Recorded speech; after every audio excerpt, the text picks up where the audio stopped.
Viewers అందరికీ నమస్తే. Welcome to my channel. Dear friends, మనం 11th జనవరి టెట్ సోషల్ స్టడీస్ పేపర్లో ఉన్నాం. ఈ పేపర్ అంతా కూడా లాంగ్వేజెస్, తెలుగు కాకుండా మిగతా అన్ని లాంగ్వేజ్కి సంబంధించినటువంటి పేపర్. సో మనం హిందీ పేపర్ని తీసుకున్నటువంటి సంగతి మీకు తెలిసిందే. సో మన ప్రీవియస్ క్వశ్చన్ మనకి ఈ లార్జెస్ట్ కంట్రీస్ డిసెండింగ్ ఆర్డర్లో ఏమన్నారు. ఓకే, నెక్స్ట్ మనకి కోస్ట్ గురించి క్వశ్చన్ అడిగారు. Among the following identify the plains of west coast plain అడిగారు. సో మనకి ఇండియాలో there are 9 coastal states are there. ఇండియాలో 9 రాష్ట్రాలకి కోస్ట్ ఉంది. సో అవేంటో చూద్దాం ఒకసారి. ఒకటి గుజరాత్, మహారాష్ట్ర, గోవా, కర్ణాటక, కేరళ. 1, 2, 3, 4, 5. తమిళనాడు, ఆంధ్రప్రదేశ్, ఒరిస్సా, వెస్ట్ బెంగాల్. 6, 7, 8, 9. సో ఈ గుజరాత్లో ఉన్నటువంటి గుజరాత్లో నార్త్ పార్ట్ ఏదైతే ఉందో, ఈ నార్త్ పార్ట్ని మనం కచ్ అంటాం. నార్త్ పార్ట్ని కచ్ కోస్ట్గా అంటాం. సౌత్లో ఉన్నటువంటి దాన్ని ఏమంటారు అంటే కతియావార్ కోస్ట్ అంటాం. So Kathiawar coast is the south coast in Gujarat. Okay, so ఆ తర్వాత మనకి Maharashtra and Goa. Goa, these are called as Konkan coast. Karnataka coast is called as Kanara Coast.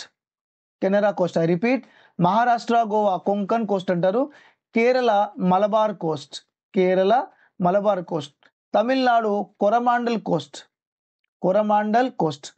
Andhra northern Circar coast. Odisha Utkal Coast.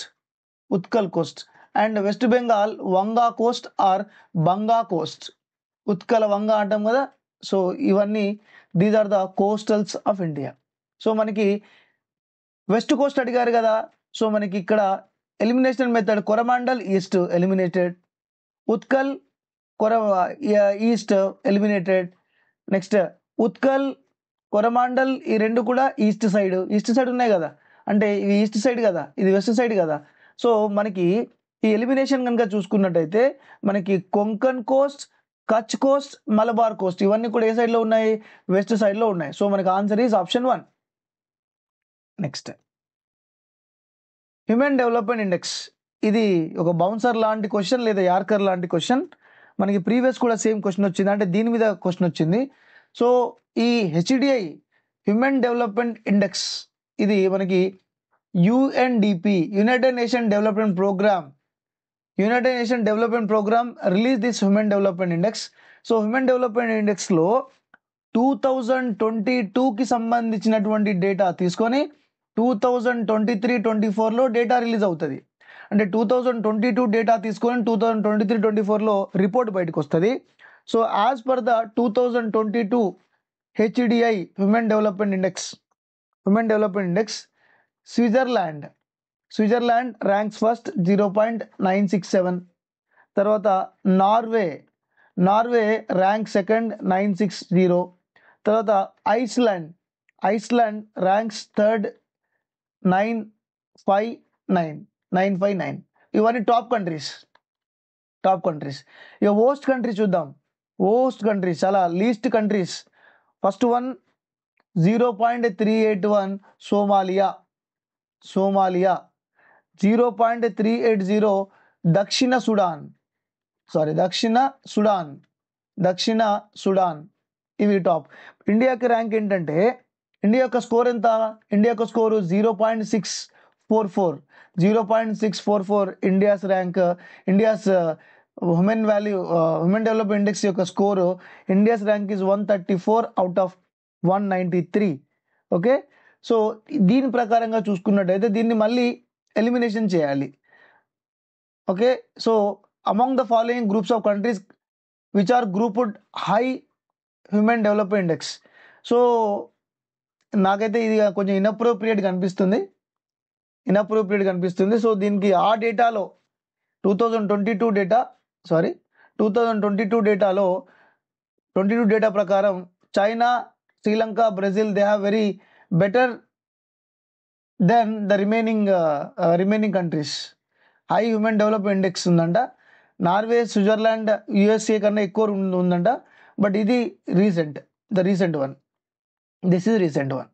Next sericulture, apiculture, horticulture చాలా చాలా important. Sericulture, rearing of silk worm, పట్టు పురుగుల పెంపకాన్ని మనం sericulture అంటాం. Rearing of fish and fish oil, so దీన్ని మనం ఏమంటాం? పిసికల్చర్ అంటాం. Scientific method of rearing honeybee, మరి హనీబీ తేనె పట్టు, సో తేనెటీగల పెంపకం, దాన్ని మనం ఎపికల్చర్ అంటాం. Apiculture. Scientific study of seeds and vegetable, దీన్ని మనం ఏమంటాం అంటే హార్టికల్చర్ అంటాం. ఫ్రూట్స్, ఇవన్నీ ఫ్రూట్స్ అండ్ వెజిటేబుల్స్ కూడా. Next, among the following the green house gases, అసలు దీంట్లో గ్రీన్ హౌస్ గ్యాసెస్ ఏంటి? సో గ్రీన్ హౌస్ గ్యాసెస్లో ఇక్కడ కూడా మీరు ఎలిమినేషన్ మెథడ్ తీసుకోవాలి. సో నైట్రోజన్, ఆక్సిజన్, ఇవి నైట్రోజన్ 78% ఉంటుంది, ఇది 21% ఉంటుంది ఎయిర్లో. నైట్రోజన్ కాదు, ఆక్సిజన్ మనకి యూస్ఫుల్, గ్రీన్ హౌస్ గ్యాసెస్ కాదు. సో మళ్ళీ ఇక్కడ ఆక్సిజన్ ఉంది. సో ఈ ఎలిమినేషన్ మొత్తం చేసిన తర్వాత మిగతా మనకు ఆన్సరే CO2, carbon dioxide, methane, water vapour. Carbon dioxide, methane, water vapour are the green house gases. Elimination method తీసుకోవాలి. Next, which of the following industry located mainly along the banks of river Hooghly? అసలు river Hooghly ఏంటి? River Hooghly ఇది Ganga river ఇలా వెళ్తున్నప్పుడు, this is river Ganga, ఇది river Ganga వెళ్తున్నప్పుడు దాని నుంచి కట్ ఆఫ్ అయింది అనమాట. So this is Hooghly. అంటే దీన్ని మనం ఇంగ్లీష్లో ఏమంటామంటే డిస్ట్రిబ్యూటరీ. అంటే ఉపనది అంటే ట్రిబ్యూటరీ, డిస్ట్రిబ్యూటరీ అంటే ఇది ఒక చీలిక, అంటే గంగా నది నుంచి విడిపోయినటువంటి ఒక పాయ అని చెప్తారు. దీన్ని ఇంగ్లీష్లో డిస్ట్రిబ్యూటరీ అంటారు, హుగ్లీ. సో కలకత్తా అనేటటువంటిది, కలకత్తా హుగ్లీ నది ఒడ్డున ఉంది. సో కాటన్ టెక్స్టైల్ ఇండస్ట్రీ కాదు, కాటన్ టెక్స్టైల్ ఇండస్ట్రీ ఫేమస్ ఎక్కడ? Gujarat and Maharashtra. Gujarat ranking first, Maharashtra ranking second. ఇది టీజీటీ పీజీటీ ఎగ్జామ్ 2017లో వచ్చింది. జూట్ టెక్స్టైల్ ఇండస్ట్రీ ఎక్కడుంది? జూట్ టెక్స్టైల్ ఇండస్ట్రీ కంప్లీట్గా వెస్ట్ బెంగాల్, బంగ్లాదేశ్లోని ఈ యొక్క హుగ్లీ నది ఒడ్డు మీద ఉంది. నేషనల్ జూట్ పాలసీ చాలా చాలా ఇంపార్టెంట్. జూట్ ప్రోడక్ట్స్ని పెంచడానికి, జూట్ యొక్క కల్టివేషన్ ఇంప్రూవ్ చేయడానికి, జూట్ యొక్క ప్రైస్ ఇంప్రూవ్ చేయడానికి గవర్నమెంట్ 2005లో నేషనల్ జూట్ పాలసీని తీసుకొచ్చింది, జూట్ ఇండస్ట్రీని సేవ్ చేయడానికి. సిల్క్ ఇండస్ట్రీ ఎక్కడ? Karnataka. Silk industry Karnataka very famous. Aluminium smelting industry ఎన్ని ఉన్నాయి? ఇండియాలో 8 అల్యూమినియం స్మెల్టింగ్ సెంటర్స్ ఉన్నాయి. దాంట్లో ఒకటి నాల్కో, ఇంకోటి బాల్కో. ఇంతకుముందు క్వశ్చన్ వచ్చింది, బాల్కో ఇంతకుముందు మనకి క్వశ్చన్ వచ్చింది. సో చాలా చాలా ఇంపార్టెంట్. సో నాల్కో ఎక్కడ ఉంది? ఒడిస్సాలో ఉంది. మరి బాల్కో ఎక్కడ ఉంది? ఛత్తీస్గఢ్లో ఉంది. 8 aluminium smelting centres are there in India. Next, so మనకి ఆన్సర్ అయితే జూట్ ఇండస్ట్రీ. జూటు ఇది హుగ్లీ నది పరివాహక ప్రాంతంలో పెరుగుతుంది. Next, among the following places are average monthly temperature remains more or less throughout the year. Among the following places the average monthly temperatures remain more or less. So దీంట్లో ఎక్కడెక్కడ చాలా ఈ సంవత్సరం పాటు తక్కువగా ఉంటాయి యావరేజ్ టెంపరేచర్స్ అంటున్నారు. యావరేజ్ మంత్లీ టెంపరేచర్స్ ఎక్కడ తక్కువగా ఉంటాయి అంటున్నారు. సో ఇక్కడ ఇది మనకు ప్రీవియస్ క్వశ్చనే. సో గుర్తుపెట్టుకోవాల్సింది ఏంటంటే కాంటినెంటాలిటీ అండ్ మారిటైమ్. కాంటినెంటాలిటీ అంటే మారిటైమ్ అంటే తెలుగులో దీన్ని సముద్ర ప్రాంత శీతోష్ణ స్థితి. ఇది ఖండాంతర్గత శీతోష్ణ స్థితి. అంటే ఎక్కడైతే సముద్రం ఉండదో అక్కడ డేలో ఎలా ఉంటుంది? డేలో ఇక్కడ హాట్గా ఉంటుంది, ఎండ ఎక్కువగా ఉంటుంది. అండ్ నైట్లో ఎలా ఉంటుంది? కోల్డ్గా ఉంటుంది. అంటే డేలో ఎండ ఎక్కువగా ఉంటుంది, రాత్రి చల్లగా ఉంటుంది. ఓకే, చల్లగా ఉంటుంది. మరి ఇక్కడ సముద్రం ఉన్న దగ్గర ఎలా ఉంటుంది? డేలో వెచ్చగా ఉంటుంది, అంటే ఇంగ్లీష్లో వామ్, వెచ్చని వాతావరణం. తర్వాత నైట్లో ఎలా ఉంటుంది? నైట్లో కూడా మనకి నైట్లో కూడా వెచ్చగా ఉంటుంది, అంటే సారీ ఇక్కడ వెచ్చగా కాకుండా మనం కూల్గా ఉంటుంది, నార్మల్ కూల్గా ఉంటుంది. నైట్లో మాత్రం వెచ్చగా ఉంటుంది, అంటే డేలో మాత్రం కూల్గా ఉంటుంది, నైట్లో వెచ్చగా ఉంటుంది. అంటే డేలో ఇక్కడ మనకి 30 డిగ్రీ సెల్సియస్ టెంపరేచర్ ఉంటే నైట్లో 20 డిగ్రీ సెల్సియస్ టెంపరేచర్ ఉంటుంది ఇక్కడ ఈ ప్లేస్లో. అదే కాకుండా ఈ ఖండాంతర్గత శీతోష్ణ స్థితి ఎక్కడైతే ఉందో ఇక్కడ డేలో 40 డిగ్రీ సెల్సియస్ టెంపరేచర్ ఉంటే నైట్లో 10 డిగ్రీ సెల్సియస్ టెంపరేచర్ ఉంటుంది. అంటే ఈ 40కి 10కి డిఫరెన్స్ చూడండి చాలా ఎక్కువ ఉంది. అంటే డే అండ్ నైట్ టెంపరేచర్కి వ్యత్యాసం చాలా ఎక్కువగా ఉంది, డిఫరెన్స్ ఎక్కువ ఉంది. 30కి 20కి డిఫరెన్స్ చాలా తక్కువగా ఉంది. సో కాబట్టి మనకి విశాఖపట్నం, పనాజీ ఈ ప్లేసెస్లో మనకి పనాజీ అంటే గోవా కదా, గోవా సముద్ర ప్రాంతం ఉంది కాబట్టి ఇక్కడ సేమ్ త్రూఅవుట్ ద ఇయర్, అంటే ఇయర్ కంప్లీట్గా ఇయర్ మొత్తం సమానంగా ఉంటాయి. ఇయర్ మొత్తం మనకి ఎండాకాలం కానీ, వర్షాకాలం కానీ, చలికాలం కానీ సేమ్ అలానే ఉంటాయి. హైదరాబాద్ పనాజీ ఇక్కడ చూడండి, హైదరాబాద్ నాగ్పూర్ ఇది కాంటినెంటల్ టైప్ ఆఫ్ క్లైమేట్, కాంటినెంటాలిటీ ఈ క్లైమేట్. హైదరాబాద్ పనాజీ సముద్రం ఉన్నది. డార్జిలింగ్, భోపాల్, మళ్ళీ డార్జిలింగ్లో కొండలు గుట్టలు ఉంటాయి. డార్జిలింగ్లో కొండలు గుట్టలు ఉంటాయి కాబట్టి ఫర్ ఎవ్రీ 1000 మీటర్స్ మనం 6.4 డిగ్రీ సెల్సియస్ టెంపరేచర్ తగ్గుతుంది. మనం భూమి నుంచి పైకి పోతే మనకి ప్రతి 1000 మీటర్లకి 6.4 డిగ్రీ సెల్సియస్ తగ్గుతుంది. కాబట్టి ఇక్కడ ఈ సముద్ర ప్రాంతం కుదరదు. సో ఈ అన్నిటిని కనుక మనం కన్సిడర్ చేస్తే విశాఖపట్నం, పనాజీలో తక్కువ ఉష్ణోగ్రతలు ఉంటాయి. Next, the main purpose of Adolf Hitler bringing the famous enabling act. So 3/3/1933 రోజు అడాల్ఫ్ హిట్లర్ ఒక యాక్ట్ తీసుకొచ్చారు. ఈ యాక్ట్నే మనం ఎనేబ్లింగ్ యాక్ట్ అంటాం. ఈ ఎనేబ్లింగ్ యాక్ట్ వల్ల తను డిక్టేటర్ అయ్యాడు. ఇది డెమోక్రటిక్, చూడండి, establish democratic government in Germany. Democratic కానే కాదు, డిక్టటోరియల్ గవర్నమెంట్ అది. To bring economic reforms by assigning responsibility of Hjalmar Schacht. ఇది జాల్మర్ చాస్ట్ అనేటువంటి వ్యక్తికి కొంచెం ఎకనామిక్ రిఫార్మ్స్, మా జర్మనీకి బాగుపడాలి, ఏదైనా రిఫార్మ్స్ చేయండి అని చెప్పి జాల్మర్ చాస్ట్ని ఆయన నియమించాడు. కానీ ఇది ఎనేబ్లింగ్ యాక్ట్తో సంబంధం లేదు. ఈ స్టేట్మెంట్ కరెక్టే, బట్ ఇది not related to the enabling act.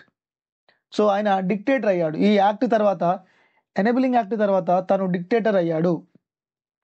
To arrest, torture political activities, trade unions and the people of minority communities especially zoo. ఇది కూడా కరెక్టే, అంటే ఇది కూడా జరిగింది. కానీ ఇది మార్చ్ 3/3/1933 ఎనేబ్లింగ్ యాక్ట్తో సంబంధం లేదు. ఇదన్నీ ఇది చేశారు అండ్ ఇది చేశారు. సో కానీ ఇది ఎనేబ్లింగ్ యాక్ట్తో సంబంధం లేని స్టేట్మెంట్. ఇది మాత్రం తను డిక్టేటర్ అయ్యాడు. నెక్స్ట్ క్వశ్చన్ మనం ఎక్స్పెక్ట్ చేయొచ్చు ఇక్కడ నుంచి, చాలా ఫేమస్, ఇది చాలా ఇంపార్టెంట్ కూడా. 20th June 1789 the representative of Third Estate General declared themselves.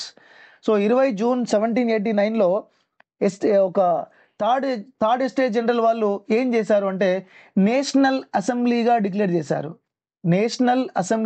చేశారు. అసలు నేషనల్ అసెంబ్లీ అంటే ఏంటిది, ఎందుకు డిక్లేర్ చేశారు అనేది నేను మీకు ఎక్స్ప్లెయిన్ చేస్తాను. ఖాళీ పేపర్ ఉంటే బాగుండేది. రైట్, సో ఇక్కడ ఒక ఎంటీ పేపర్ దొరికింది. అసలు ఏం జరిగింది ఫ్రాన్స్లో, ఇది ఫ్రాన్స్లో జరిగింది. ఫ్రాన్స్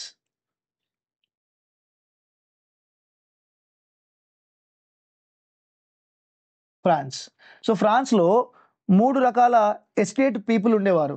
అంటే first estate, second estate, third estate. First, second, third estate people ఉండేవారు. ఫస్ట్ ఎస్టేట్లో క్లర్జీ వాళ్ళు ఉండేవారు. క్లర్జీ అంటే మతాధిపతులు. తర్వాత సెకండ్లో ఎవరు ఉండేవారంటే ఇక్కడ కింగ్స్ ఉండేవారు, నోబుల్ పర్సన్స్ ఉండేవారు. అంటే నోబుల్ పర్సన్స్ అంటే ఎవరంటే పాలకవర్గం మరియు రాజులు మరియు పాలకవర్గం, పాలించేవాళ్ళు. తర్వాత థర్డ్ ఎస్టేట్లో ఎవరు ఉండేవారంటే ఇక్కడ ఫీజెంట్స్ ఉండేవారు. ఫీజెంట్స్ అంటే కామన్ పీపుల్. ఇక్కడ కామన్ పీపుల్ ఉండేవారు, బిజినెస్ చేసేవారు, టీచర్లు, ఓకే, లేబర్స్, భూమి ఉన్నవారు, భూమి లేనివారు, ఓకే, ల్యాండ్లెస్ పీపుల్స్, ఫార్మర్స్, వీళ్ళందరూ ఉండేవారు. సో దీన్ని ఫస్ట్ ఎస్టేట్ అన్నారు, దీన్ని సెకండ్ ఎస్టేట్ అన్నారు, దీన్ని థర్డ్ ఎస్టేట్ అన్నారు. సో ఏదైనా రాజు, ఫ్రాన్స్ రాజు అంటే ఫ్రాన్స్ కింగ్ ఏదైనా ట్యాక్స్ వేయాలంటే వీళ్ళకి ఎగ్జంప్షన్, వీళ్ళకి ఎగ్జంప్షన్. సో ట్యాక్స్ కట్టాల్సినటువంటి వాళ్ళు ఎవరు? Only third estate people, only third estate people మాత్రమే కట్టాలి. అంతేకాకుండా కొన్ని ట్యాక్సులు వేసేవారు. ఓకే, సో ట్యాక్సులు టైత్ అనేటటువంటి ట్యాక్స్ ఇది ఫార్మర్ మీదే వేసేటటువంటి ట్యాక్స్, రైతు కట్టేటటువంటి ట్యాక్స్, దీన్ని టైత్ అనేవారు. అదేవిధంగా టైలే అనేటటువంటి ట్యాక్స్ ఇది ప్రభుత్వానికి చెల్లించేటటువంటి ట్యాక్స్. సో ఇది ఫార్మర్స్ మనకి టిట్స్ లేదా టైట్స్ ఇది మనకి చర్చిలు వసూలు చేసేవారు, చర్చ్. ఓకే, ఇది గవర్నమెంట్ కట్టాల్సింది, ఇది చర్చికి కట్టాల్సిన టైత్ బై ఫార్మర్స్ అండ్ టైలే అనేది గవర్నమెంట్ కట్టాలి. సో దీన్ని డైరెక్ట్ పన్ను అనేవారు. This is direct tax. So అప్పుడున్న కింగ్ ఎవరంటే లూయిస్ 16, చాలా చాలా ఇంపార్టెంట్. అప్పుడున్నటువంటి రాజు ఎవరంటే లూయిస్ 16. సో లూయిస్ 16 కూడా ఒక మీటింగ్ పెట్టాడు. బాబు, మన ఫ్రాన్స్కి డబ్బులు సరిపోవట్లేదు, సో కాబట్టి నేను ట్యాక్సులు పెంచుదాం అనుకుంటున్నాను, ట్యాక్స్ కలెక్ట్ చేసుకుందాం అనుకుంటున్నాను, I wanted to increase the tax. So ఎప్పుడు జరిగింది? 5th మే 1789. 5th మే 1789 పన్నుల ప్రతిపాదన జరిగింది. నేను కొత్తగా ట్యాక్స్ వేద్దాం అనుకుంటున్నా అని చెప్పాడు ఆయన.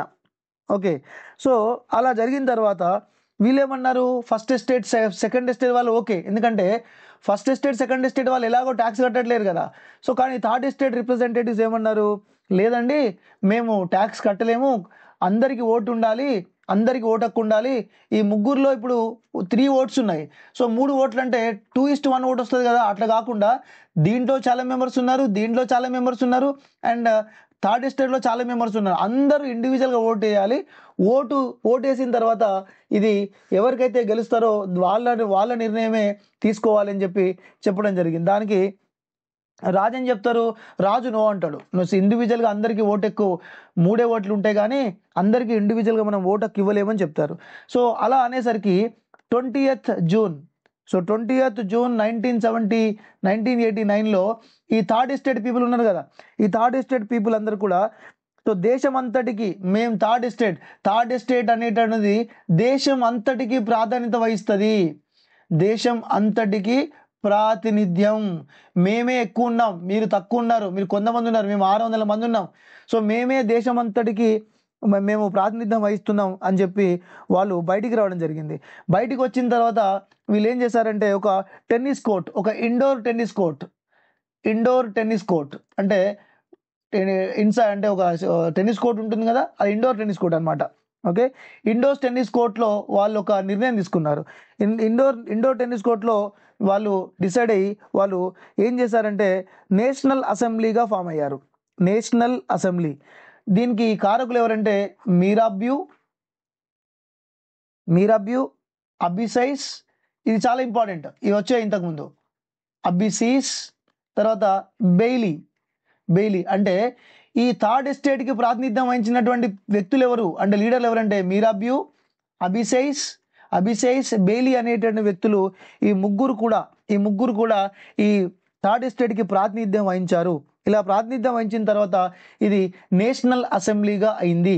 నేషనల్ అసెంబ్లీ అంటే వీళ్ళు ఏం చేశారు? మేమే రాజ్యాంగం తయారు చేస్తాం, నువ్వు కింగ్ ఆఫ్టర్ ఆల్, నీతో అయ్యేది ఏముందని చెప్పి వీళ్ళు ఏం చేశారంటే 1791లో రాజ్యాంగం రెడీ చేశారు, రాజ్యాంగం తయారు చేశారు. రాజ్యాంగం తయారు చేసిన తర్వాత 1792, ఇది చాలా ఇంపార్టెంట్. 1792లో ఫ్రెంచ్ రిపబ్లిక్గా మారింది. ఫ్రెంచ్ ఎప్పుడు రిపబ్లిక్ అయింది? 1792లో రిపబ్లిక్గా మారింది.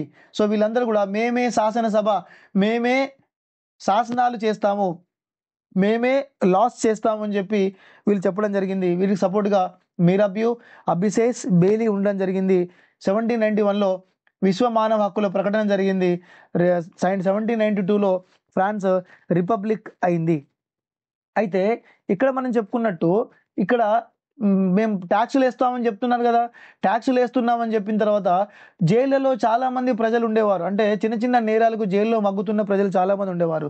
So July 14 July. So 14 July 1789, 14 July 1789లో పెద్ద విప్లవం చెలరేగింది. సో ఆ రోజు ఫ్రాన్స్లో విప్లవం మొదటిసారిగా చెలరేగింది 1789 జూలై 14.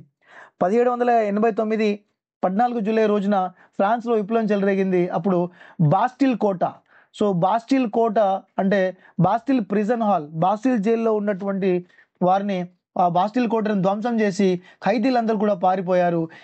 ఇదే ఫ్రాన్స్లో విప్లవానికి సంకేతం. ఫ్రాన్స్ జాతీయ దినం కూడా 14th జూలై. ఫ్రాన్స్ జాతీయ దినం కూడా 14th జూలై రోజు చేసుకుంటారు. ఓకే, మొత్తానికి పన్నుల ప్రతిపాదన కాస్త ఈ లూయి 16, ఇది ఎప్పుడు జరిగింది? లూయి 16 ఉన్నప్పుడు. అంతేకాదు ఇంకోసారి కూడా జరిగింది. 1830లో విప్లవం జరిగింది, 1848లో విప్లవం జరిగింది. సో 1789లో విప్లవం జరిగింది. ఫ్రాన్స్లో విప్లవం జరగడం చాలా అరుదు, చాలా ఫ్రీక్వెంట్ జరిగింది. సో ఫ్రాన్స్లో విప్లవం 3 సార్లు జరిగింది. 1789లో జరిగింది, అప్పుడు ఎవరు? లూయి 16. 1830లో ఎవరు? చార్లెస్ 10. 1948లో ఎవరు? Louis Philip. సో ఈ ముగ్గురు ఉన్నప్పుడు, 3 రాజులు ఉన్నప్పుడు ఈ యొక్క విప్లవం జరిగింది. సో నేషనల్ అసెంబ్లీ, మన ఆన్సర్ ఏంటంటే నేషనల్ అసెంబ్లీ మన ఆన్సర్. శాసనసభ లేదా జాతీయ సభగా వారు ప్రకటించుకున్నారు. Okay, national assembly. ఈ లూయి 18తో సంబంధం లేదు. ఈ జాకోబిన్ క్లబ్లకు లీడర్ ఎవరంటే రాబోస్పియరీ అనేటోడు. వీడు బీతావాహ పాలన, రెయిన్ ఆఫ్ టెర్రర్ 1793 నుంచి 94 ఒక సంవత్సరం పాటు చాలా డేంజర్గా పరిపాలించాడు రాబోస్పియరీ అనేటోడు. దీన్ని జాకోబిన్ల పాలన అంటారు. జాకోబిన్ల పాలన 1793-94. వీరి లీడర్ రాబోస్పియరీ. వీడు అందరినీ కూడా, ఎవరైతే తన మాట వినరో వీళ్ళందరినీ కూడా, ఇక్కడ ఒక బ్లేడ్ ఉంటుంది, ఈ బ్లేడ్ ద్వారా దీన్ని గిలిటన్ అనేవారు. సో గిలిటన్ ద్వారా చంపేసేవాడు Robespierre. Next, in 1793 the Great Britain recognized the independence of 13 colonies by signing a treaty. So treaty ఏంటంటే ప్యారిస్ ట్రీటీ. సో ఒకసారి ఈ స్టోరీ కూడా మీకు చెప్తాను. ఈ స్టోరీ ఏం జరిగింది? 1492లో కొలంబస్ యుఎస్ఏని సముద్ర మార్గం కనిపెట్టాడు. యుఎస్ఏకి సముద్ర మార్గం కనిపెట్టిన తర్వాత ఏం జరిగింది? ఇంగ్లాండ్ నుంచి చాలా మంది యుఎస్ఏకి వలస వెళ్ళారు. ఇంగ్లాండ్ అండ్ యూరప్ నుంచి చాలా మంది ఎక్కడికి వెళ్ళారు? యుఎస్ఏకి వలస వెళ్ళి అక్కడ వీళ్ళు ఏం చేశారు? వ్యవసాయం చేశారు. ఎవరు? ఇంగ్లాండ్ నుంచి వెళ్ళిన వారు, యూరప్ నుంచి వెళ్ళిన వారు. వ్యవసాయం, వాణిజ్యం, పరిశ్రమలు అక్కడ అగ్రికల్చర్ చేశారు, ఇండస్ట్రీలు పెట్టుకున్నారు, ట్రేడ్ చేశారు. సో ట్రేడ్ చేసిన తర్వాత అక్కడ ఇంగ్లాండ్ ఏం చేసింది? ఇంగ్లాండ్ యుఎస్ఏని కంట్రోల్ చేస్తుంది. అంటే యూరప్లో ఉన్నటువంటి ఇంగ్లాండ్ యుఎస్ఏని రూల్ చేస్తుంది. వాళ్ళు ఏమంటున్నారు? ట్యాక్స్ వసూలు చేస్తామంటున్నారు. సో ట్యాక్స్ వసూలు చేయడానికి అంటే ఇక్కడ యుఎస్ఏలో 13 కాలనీస్, యుఎస్ఏలో ఎన్ని కాలనీస్? యుఎస్ఏలో 13 కాలనీస్ ఇంగ్లాండ్ కింద ఉండేటివి. యుఎస్ఏలో 13 రాష్ట్రాలు ఈ ఇంగ్లాండ్ కింద ఉండేటివి. సో వాళ్ళు ఏం చేశారు? ఇంగ్లాండ్ వాళ్ళు ట్యాక్స్ వేస్తాం మీ మీద అంటున్నారు. ఎవరి మీద? 13 కాలనీస్ మీద. సో 13 కాలనీస్ మీద మేము ట్యాక్స్ వేస్తామని చెప్పారు. బట్ ఈ 13 కాలనీస్ వాళ్ళు ఏమంటున్నారు? No taxation without representation. చాలా important. No taxation without representation. అసలు మీరు మాకెందుకు ట్యాక్స్ చేస్తారు? మేమేమైనా రిప్రజెంటేషన్ ఇస్తున్నామా? మేమైనా ఎంపీలమా? మేమైనా ఎమ్మెల్యేలమా? మమ్మల్ని పరిపాలించలేంది మీరు మాకు ఎందుకు ట్యాక్స్ చేస్తారు? తెలుగులో దీన్ని ఏమంటారంటే ప్రాతినిధ్యం లేనిదే పన్నుల చెల్లింపు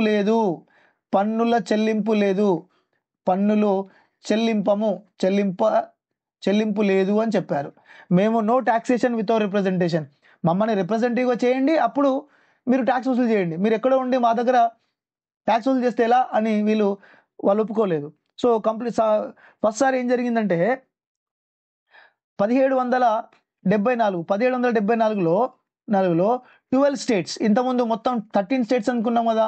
ఆ 13 స్టేట్స్లో ఒక స్టేట్ రాలేదు. 12 స్టేట్స్ వీళ్ళు ఫిలడెల్ఫియాలో సమావేశమయ్యారు. ఫిలడెల్ఫియాలో సమావేశమే, అరే ఏం చేద్దామని చెప్పి మాట్లాడుకున్నారు. సో దీన్ని ఏమంటారంటే ఫస్ట్ ఫిలడెల్ఫియా కాంగ్రెస్ అంటారు, ఫస్ట్ ఫిలడెల్ఫియా కాంగ్రెస్. మళ్ళీ తర్వాత ఏం జరిగింది, 1775లో సెకండ్ ఫిలడెల్ఫియా కాంగ్రెస్ జరిగింది, second Philadelphia Congress, second Philadelphia Congress. Sir అప్పుడు ఏం జరిగింది అంటే ఇక్కడ శాంతియుత పరిష్కారం, శాంతియుత పరిష్కారానికై ప్రయత్నం. సార్ అక్కడ ఉన్నటువంటి జార్జ్ III ఇంగ్లాండ్ రాజు, అప్పుడు జార్జ్ III వానికి చెప్పిర్రు, సార్ మీరు మా మీద ట్యాక్సులు వేస్తే మాకు చెప్పేరు సార్, కానీ మా మీద ట్యాక్సులు మీరు ఇప్పుడు వేయకండి, ఎలాగైనా మీరు మాకు రాజు, మేము ఇంగ్లాండ్ నుంచే వచ్చి యుఎస్ఏలో ఉంటున్నాము, సో మనం శాంతియుతంగా మనం ఈ సమస్యను పరిష్కారం చేసుకుందాం అని ట్రై చేశారు. కానీ జార్జ్ IIIకి బాగా ఫకర్ ఎక్కువ ఈ హౌలగానికి. సో వీడేం చేసిండు, లేదు లేదు అట్లా కుదరదు అని చెప్పి వీళ్ళ మీద వార్ ప్రకటించిండు, వార్. సో ఇప్పుడు వార్ స్టార్ట్ అయింది. సో వార్ స్టార్ట్ అయిన తర్వాత మరి 12 స్టేట్స్ ఉన్నాయి కదా, 12 వలస రాజ్యాలు. సో 12 వలస రాజ్యాల లీడర్ ఎవరంటే George Washington, George Washington, George Washington. So George Washington ఈ వలస రాజ్యాల సైన్యాధిపతి, నాయకుడు. సో కంప్లీట్గా 1780, ఇది ఎప్పుడు 1775లో యుద్ధం స్టార్ట్ అయింది, 1781లో అయిపోయింది. సో అమెరికాకి ఇంగ్లాండ్కి వార్, అమెరికాకి ఇంగ్లాండ్కి వార్ 1781లో యుఎస్ఏ విజయం సాధించింది. ఎవరి సహాయంతో ఇది విజయం సాధించింది, ఫ్రాన్స్ సహాయంతో విజయం సాధించింది యుద్ధంలో. అంటే ఇంగ్లాండ్కి ఫ్రాన్స్కు పడదు, ఇంగ్లాండ్కు ఫ్రాన్స్కు పడదు కాబట్టి ఫ్రాన్స్ ఎవరికి హెల్ప్ చేసింది, ఫ్రాన్స్ యుఎస్ఏకి సహాయం చేసింది, ఫ్రాన్స్ యుఎస్ఏకి సహాయం చేసింది కాబట్టి అమెరికా యుద్ధంలో గెలిచింది. యుద్ధంలో గెలిచిన తర్వాత 1783లో ఒక ఒప్పందం జరిగింది, దాన్నే ప్యారిస్ ఒప్పందం అంటారు. సో ఈ ప్యారిస్ ఒప్పందం ప్రకారంగా అమెరికా స్వాతంత్రం పొందింది అని చెప్పవచ్చు. కంప్లీట్గా వీళ్ళు స్వాతంత్రం పొందకముందే 1776 జూలై 4న అమెరికా స్వాతంత్రం ప్రకటించింది, అమెరికానే స్వాతంత్రం ప్రకటించింది. దీని రూపకర్త ఎవరంటే థామస్ జెఫర్సన్, థామస్ జెఫర్సన్ దీని యొక్క రూపకర్త. సో 1789లో యుఎస్ఏ రిపబ్లిక్ అయింది. సో 1789లో యుఎస్ఏ రిపబ్లిక్ అయింది, 1783లో ప్యారిస్ ఒప్పందం జరిగింది. కానీ వీళ్ళ యొక్క స్వాతంత్ర ప్రకటన మాత్రం వీళ్ళకి యుద్ధం ముగియక ముందే వీళ్ళు డిక్లేర్ చేసుకున్నారు. యుద్ధం ముగియక ముందే 1776 జూలై 4 వీళ్ళకి స్వాతంత్రం ప్రకటన చేశారు. సో దీన్ని జూలై 4 అమెరికా యొక్క జాతీయ దినం, జూలై 4 అమెరికా యొక్క జాతీయ దినం. మొత్తానికి జార్జ్ IIIకి జార్జ్ వాషింగ్టన్కి లొల్లి, జార్జ్ III మరియు జార్జ్ వాషింగ్టన్కి గొడవ జరిగింది. కంప్లీట్గా యుఎస్ఏ విజయం సాధించిందని చెప్పవచ్చు, యుఎస్ఏ విజయం సాధించింది. సో ఇదండి, నెక్స్ట్ సెషన్లో రిమైనింగ్ క్వశ్చన్స్ మనం చూద్దాం.